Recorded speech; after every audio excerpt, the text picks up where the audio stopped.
ఒకళ్ళ దగ్గర 1000 రూపాయలు వచ్చి 1000 కావాలని అడిగారు అనుకోండి, చిన్న చిన్నళ్ళకి ఇస్తుంటా కానీ మెయిన్ ఇవ్వను, మోస్ట్లీ ఇవ్వను అసలు. ఎందుకంటే 1000 ఇచ్చాము అంటే ఇటు తీసుకోవటం అలవాటు అవుతుంది. అతనికి ఒక టాలెంట్ ఉంటుంది, ఆ టాలెంట్కి నేను పని ఇస్తాను, అప్పుడు అతను సంపాదించుకోవటం అలవాటు. కరెక్ట్. అతని కాళ్ళ మీద అతను నిలబడడానికి మనం ఎవరిని బిచ్చగాళ్ళని చేయకూడదు. భారతదేశ కల్చర్లో బిచ్చగాళ్ళు ఉండేవాళ్ళు కాదు. ఈ వేరే దేశాల నుంచి వచ్చి మన దాడి చేసినాక బిచ్చగాళ్ళు తయారయ్యారు కానీ ఇండియాలో, అంతకుముందు ఉండేవాళ్ళు కాదు. మనం పని నేర్పాలి. ఈ స్కీములు అది ఇది పెట్టి డబ్బులు ఇవ్వటం, అవన్నీ చేయటం, మనం దానం చేయటం. నేను సిగ్నల్ దగ్గర రూపాయి కూడా అయింది అసలు ఇవ్వను, పనిస్తా. అతనికి ఎంత ఏం టాలెంట్ ఉందో ఆ టాలెంట్ తగిన పని ఇస్తా, పని చేయాలి. కాలు లేదు, ఓకే, చేతులు ఉన్నాయి కదా, చేయి పని. ఒక చేయి లేదు, అయితే రెండో చేయి ఉంది కదా, దాంతో చేయి పని ఇస్తా, పని అయితే ఇస్తా. అంతే తప్ప ఫ్రీగా డబ్బులు ఇవ్వటం నా కల్చర్లోనే లేదు. అది అందరూ పని చేయాల్సిందే. మనిషి అనేవాడు పుట్టింది పని చేయటానికి. మంచి పద్ధతి, అబ్సల్యూట్లీ గుడ్ యాటిట్యూడ్. ఎంకరేజ్ చేయను, ఎవరన్నా ఇస్తానేవో నేను. మొత్తం దేశాన్ని నాశనం చేశారు అడుగు తినే వాళ్ళని పెంచేసి. కరెక్ట్. చెక్ పోస్ట్ దగ్గర పిల్లాడు అడుగుతుందంటే కాళ్ళు చేతులన్నీ బాగానే ఉన్నాయి. అరే బాబు, నేను స్కూల్లో జాయిన్ చేస్తానురా, ఎన్జిఓస్ బోర్డు ఎంతమంది ఉన్నారు, దానాలు చేశాడు, నేను రారా చదివిస్తానంటే వెనకాతలున్న బిజినెస్ హెడ్ వచ్చాడు. వెనకాతలు మా పిల్లని తీసుకెళ్తానంటావేంటమ్మా, రోజుకు 1000 రూపాయలు ఇస్తాడు వీడు. నేనేం చేశానంటే సార్, జూబ్లీ చెక్ పోస్ట్ దగ్గర ఇలాగే 3 పిల్లలు అడుక్కుంటా ఉంటే డిక్కీ తెరిచి గబ్బా పట్టుకుని అందరినీ వేసేయటానికి పరిగెత్తారు. ఇంకా చేజు ఒకడు దొరికాడు. ఇంకా మామూలు ఏడుపు కాదు, ఈసారి అడుక్కుంటా కనిపించారంటే చూడండి. నిజం సార్. అందుకనే మీకు రోడ్ నెంబర్ 45లో సిగ్నల్ దగ్గర అడుక్కునే పిల్లలు కనపడరు మీకు. 45 లేరు, నా వల్లే అది. కనిపించారంటే ఏం చేస్తా, డిక్కీలో వేసి తీసుకెళ్ళి. అది బిజినెస్ అయిపోయింది సార్. నిజంగానే వాడు కష్టపడి పని చేయాలని అనుకోడు, వాళ్ళ హెడ్ కూడా అలా అనుకోడు. దారుణం. అని మనం పట్టుకునే మీరు ఈసారి పిల్లలు దొరికితే పట్టి వేసేయండి కార్లో. తర్వాత చూడండి, దెబ్బకి భయపడి అసలు అక్కడ కనపడకూడదు. అసలు బెస్ట్ పని సార్ నిజంగా. అసలు వేయటం అనేయండి. లేదు సార్, కరెక్ట్ అది మీరు చెప్పింది, అబ్సల్యూట్లీ. మా అసిస్టెంట్లు ఒకరోజు చూసి షాక్ అయ్యారు. మెల్లగా దిగి ఎవరో అడుక్కుంటారు, 3 పిల్లలు ఉన్నారు ఇక్కడ అక్కడ. ఆ పక్కన ఒక అమ్మాయిని పట్టేసుకున్నాం. మిగతా 2 పరిగెత్తారు, పట్టుకుని లాక్కొచ్చి ఏంటి అని ఏడుపు. ఎవడు చెప్పాడు, ఏం తీసుకొచ్చాడు, ఆడొచ్చాడు. ఆడు కూడా ఈయన పట్టుకుంటాను, ఆడు పరారు. ఇది నా ఏరియా, ఇక్కడ పిల్లలు కనుక ఆడుకున్నారంటే అయిపోతాను. అప్పటి నుంచి ఇక్కడ బెటర్. మీరు చూసుకోండి, చెక్ పోస్ట్ దగ్గర రోడ్ నెంబర్ 45 దగ్గర ఉంటారు. కానీ మంచి పని చేశారు sir, moral policing actually. That's nice.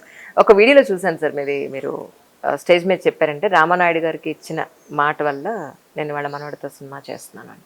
కానీ అలాంటి కమిట్మెంట్ మీరు మనసులో పెట్టుకున్నప్పుడు మీకు కావాల్సిన అవుట్పుట్ మీ అక్కడి నుంచి మీరు రాని సందర్భంలో మీ యాటిట్యూడ్ ప్రకారం ఒక చేసుకున్న సందర్భం ఉందా? తెప్పించేస్తా. అన్ని ఐడియాలు, సామ భేద దాన దండోపాయాలు కాకుండా ఇంకేమైనా ఉంటే అవి కూడా వాడేస్తా. అన్నీ వాడేస్తా, వాడి నేను అనుకుని చేసేస్తా. ఇంకా వాళ్ళు ఇంకా ఎందుకులే, వీడికి ఏం కావాలో అది ఇచ్చేద్దామని వచ్చేస్తా. ఇంత ప్రపంచ జ్ఞానం ఉన్న మీకు మరి మీ ఎమోషన్స్ మీరు కంట్రోల్ చేసుకోవాలని ఎక్కడ అనుకోలేదా? ఎందుకంటే ఏ రోజైతే నా ఎమోషన్స్ నేను కంట్రోల్ చేసుకుంటానో ఆ రోజుతో నేను చచ్చిపోయినట్టు. నేనేం ఫీల్ అయితే అదే చేస్తా. ఎంత నష్టమైనా పర్లేదు, ఏమైపోయినా పర్లేదు, నేను మాత్రం నాకు కావాల్సిందే చేస్తా.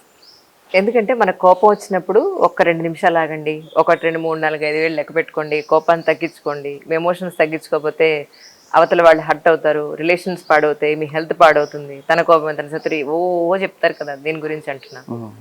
నేనేం ఫాలో అన్నంటే నా మనస్సాక్షినే ఫాలో అవుతాను.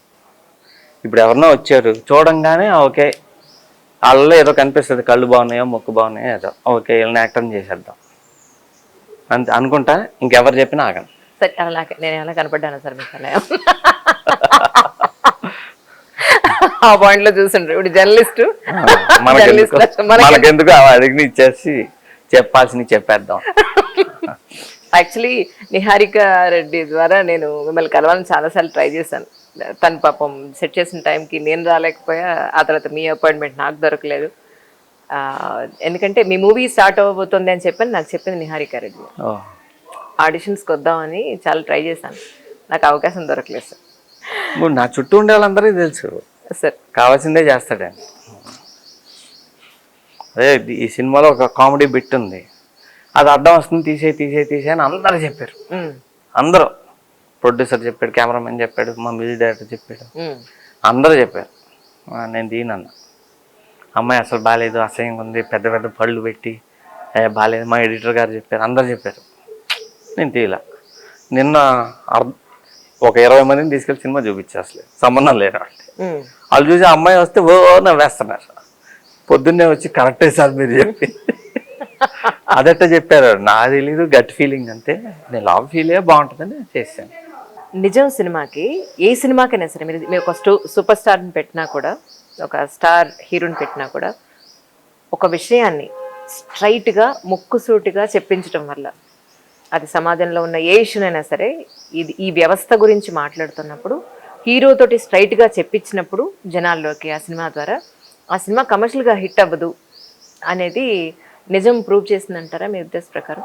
ఇందాక మీరు అన్నారు బిజినెస్ బాగా చేసింది అని, బట్ కానీ సినిమా అంత ఆడలేదు అనేది జనాలు మాట్లాడుకోవడం. కానీ సినిమా చూసిన వాళ్ళందరూ నెంబర్ 1 సినిమా ఇది కదా నిజంగా మనం ఫేస్ చేస్తుందని ప్రతి ఒక్కళ్ళు ఒప్పుకున్నారు మళ్ళీ.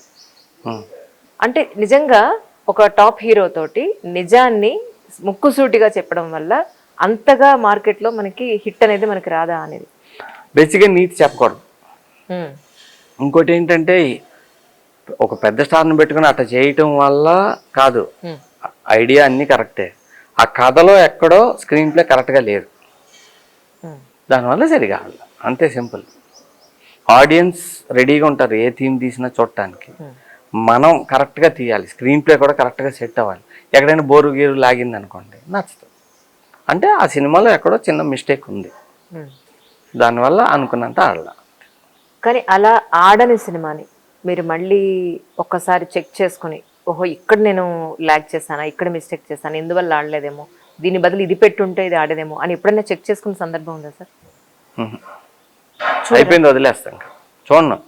మరి ఆ మిస్టేక్ మళ్ళీ మనకి నెక్స్ట్ రిపీట్ అవ్వకుండా ఉండాలంటే మీకు ఎలా తెలుస్తుంది? ఉంది బ్రెయిన్, ఇదే బ్రెయిన్ కదా, సినిమా చూడాల్సిన అవసరం. మీరు తీసింది, మీరు చెక్కిన శిల్పం కాబట్టి ప్రతిదీ మీకు పాయింట్ ఉంటుంది. ఎక్స్పీరియన్స్ వచ్చేస్తుంది, సిస్టంలోకి ఎక్కేస్తుంది మనకి. ఓ ఇది తప్పు, ఇలా చేసాం. సో ఏం లేదండి, తెలియగలవాడికి దద్దమ్మకి ఏంటంటే తేడా, దద్దమ్మ అంటే ఒక ఇడియట్ ఏం చేస్తాడంటే చేసిన తప్పులే మళ్ళీ చేస్తాడు, తెలియగలవాడు కొత్త తప్పులు చేస్తాడు, అంతే తేడా. నేను కొత్త తప్పులు చేయడానికి ట్రై చేస్తాను.